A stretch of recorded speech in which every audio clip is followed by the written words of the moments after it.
Gazing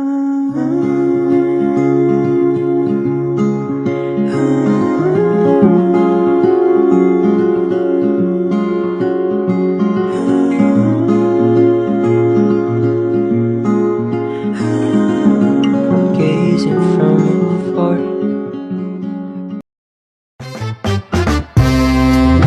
2010 since we used to play traditional games when we were kids. No cell phones and nothing else to keep us busy.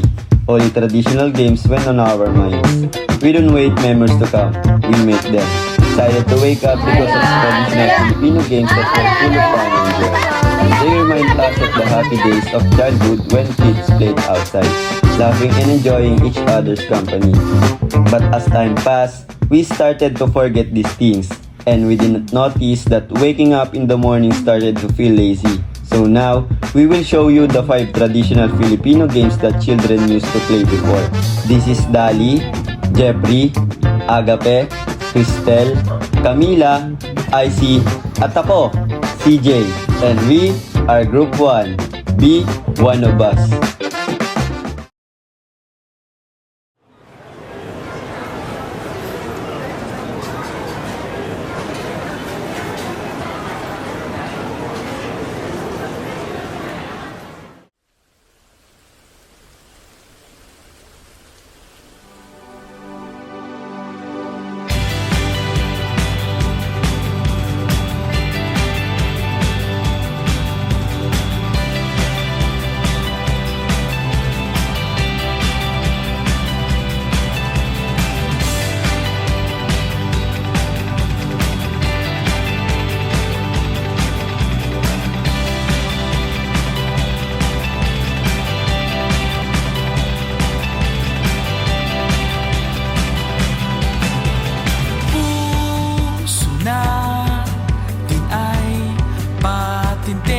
Sa ulan,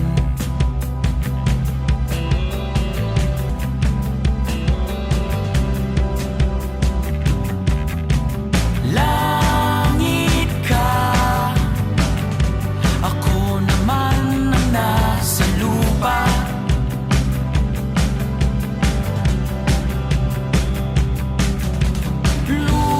Lulukso, baka sakaling abutin.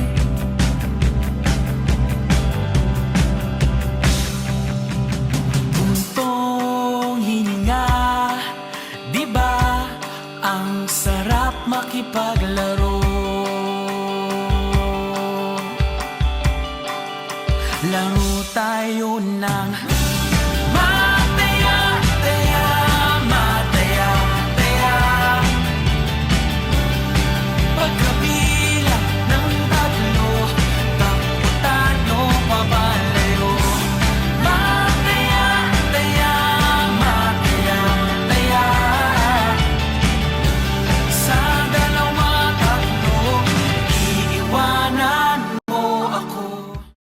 Bye bye. Taya. Taya. Taya ko. Lagi na lang ako magpapala doon. Tagu-taguan, maliwanag ang buwan. Wala sa likod, wala sa harap. Pagbilang kong 3, nakatago na kayo. 1, 2, 3.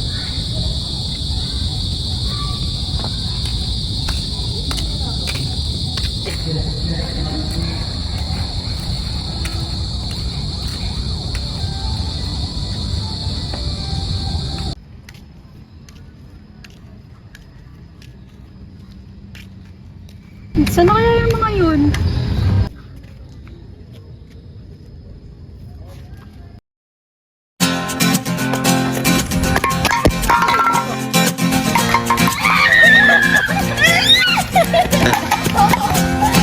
Bakas na tayo, takasan na natin ang mundo.